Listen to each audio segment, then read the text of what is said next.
দর্শক, ভয়ঙ্কর একটা বিপদ আমাদের কানের পাশ দিয়ে চলে গেছে। মানে মনে করেন একটা গুলি একেবারে আপনার কান ছুঁয়ে চলে গেল।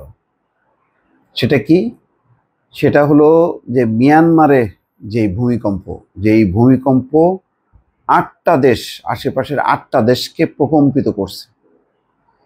এই ঘটনাটা বা এর রেশ বা জের এখন কিন্তু বাংলাদেশে, যারা ভূতাত্ত্বিক বিশ্লেষক বলছেন, যেই রেখায় এই ভূমিকম্প হয়েছে তার তীরে আছে চট্টগ্রাম সহ পুরো বাংলাদেশ।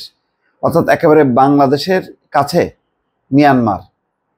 মিয়ানমারের ভূমিকম্পের ধাক্কা অত শক্তিশালী ছিল যে ইতিমধ্যে এখন পর্যন্ত হাজার ছাড়াই গেছে এবং ধারণা করা হচ্ছে এই হতাহতের সংখ্যা বাড়বে। কালকে নিশ্চয়ই সারাদিন দেখছেন যে 30 তলা একটা নির্মাণাধীন ভবন ভেঙে গেছে এবং সেখানে 70 জন শ্রমিক এখনো উদ্ধার করা যায়নি এবং ধারণা করা হচ্ছে সবাই ওই ধ্বংসস্তূপের নিচে। এমন ধ্বংসস্তূপ যে 3 তলা পর্যন্ত শুধু ধ্বংস, মানে 30 তলা ভবন ধ্বংস, 3 তলা পর্যন্ত মানে ধ্বংসের ওর ভেতরে ঢুকে আছে শ্রমিকরা। এখন ঘটনাটা হলো যে বাংলাদেশের বিপদটা বেড়ে গেল। অর্থাৎ একেবারে মিয়ানমারে হওয়াতে এই মিয়ানমারের যেহেতু সংলগ্ন বাংলাদেশও কিন্তু এখন ভয়ঙ্কর বিপদের মধ্যে পড়লো এবং মিয়ানমারের ওই ভূমিকম্পের ধাক্কা কিন্তু বাংলাদেশও অনুভূত হয়েছে, যদিও তার তীব্রতা ছিল না। কিন্তু থাইল্যান্ডে দেখেন, থাইল্যান্ডে এখনো হতাহত শনাক্ত হয়নি। বিল্ডিংয়ের নগরী না মিয়ানমার, সেই কারণে হয়তো মৃতের সংখ্যা হয়তো 2, 4, 5 হাজার হবে। কিন্তু এটা যদি ঠিক মতন আঘাত হানতো থাইল্যান্ডে তো পুরো ব্যাংকক মানে একদম মানে কংক্রিটের একটা শহর বলা যায়, তার পরিণতি কি হতে পারত। এবং কালকে ব্যাংককের জরুরি অবস্থা, লোকজন বিকাল পর্যন্ত তাদেরকে বলা হয়েছে বাড়ি ঘরে না যেতে, রাস্তার উপরে থাকতে। পুরো রাস্তায় গাড়ি ঘোড়া দিয়ে সব বন্ধ হয়ে বসে আছে। যারা কর্মস্থলে গেছে তারা ফিরতে পারেনি, 7 ঘন্টা 8 ঘন্টা পর তারা ফিরছে এবং চরম আতঙ্কের সময় কাটাইছে। থাইল্যান্ড, মিয়ানমার সহ 8টা দেশের আশেপাশের 8টা দেশ, তার মধ্যে আছে কম্বোডিয়া, লাওস, ভিয়েতনাম।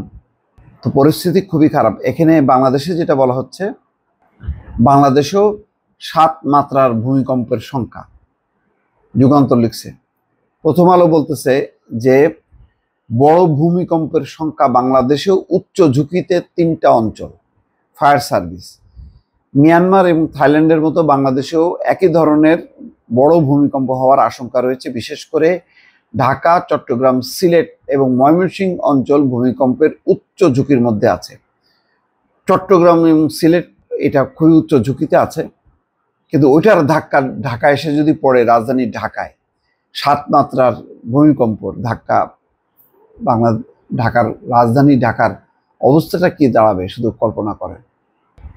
মিয়ানমার ও থাইল্যান্ড গতকাল শুক্রবার শক্তিশালী ভূমিকম্পে ব্যাপক হতাহতের পর শনিবার সকালে ফায়ার সার্ভিসের সদর দপ্তর থেকে এই বিজ্ঞপ্তিতে এই সতর্কবার্তা প্রচার করা হয়। বাংলাদেশে সংবাদ বিজ্ঞপ্তিতে বলা হচ্ছে, মিয়ানমার ও থাইল্যান্ডের বিভিন্ন অঞ্চলে পরপর 2টি শক্তিশালী ভূমিকম্প হয়। রিক্টার স্কেলে ভূমিকম্প দুটির মাত্রা ছিল 7.7 এবং 6.4। এতে দেশ দুটি বেশ ক্ষয়ক্ষতির সম্মুখীন হয়েছে। বাংলাদেশেও একই ধরনের বড় ভূমিকম্পের আশঙ্কা রয়েছে। বিশেষ করে ঢাকা, চট্টগ্রাম, সিলেট, ময়মনসিংহ অঞ্চল উচ্চ ঝুঁকিতে আছে। ভূমিকম্প মোকাবেলার জন্য বাংলাদেশ ন্যাশনাল বিল্ডিং কোড অনুযায়ী ভূমিকম্প প্রতিরোধী ভবন তৈরি করতে হবে। ঝুঁকিপূর্ণ এবং পুরনো ভবনগুলো সংস্কার করতে হবে। বহুতল এবং বাণিজ্যিক ভবনগুলোয় অগ্নি প্রতিরোধের ব্যবস্থা জোরদার করতে হবে। দর্শক, এবং কত ভয়ঙ্কর অবস্থা ছিল দেখেন। এখানে কয়েকটা বলা হচ্ছে যে চোখের পলকে ভেঙে পড়লো 30 তলা, ভাইটা ভিতরেই ছিল।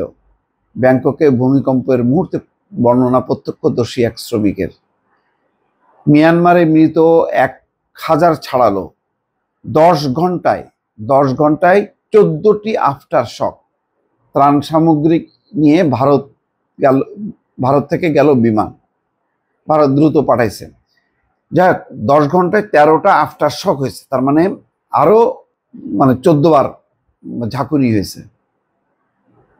সুতরাং সাবধান, বড় ধরনের একটা বিপদের মধ্যে কিন্তু আমরা পড়ে গেলাম।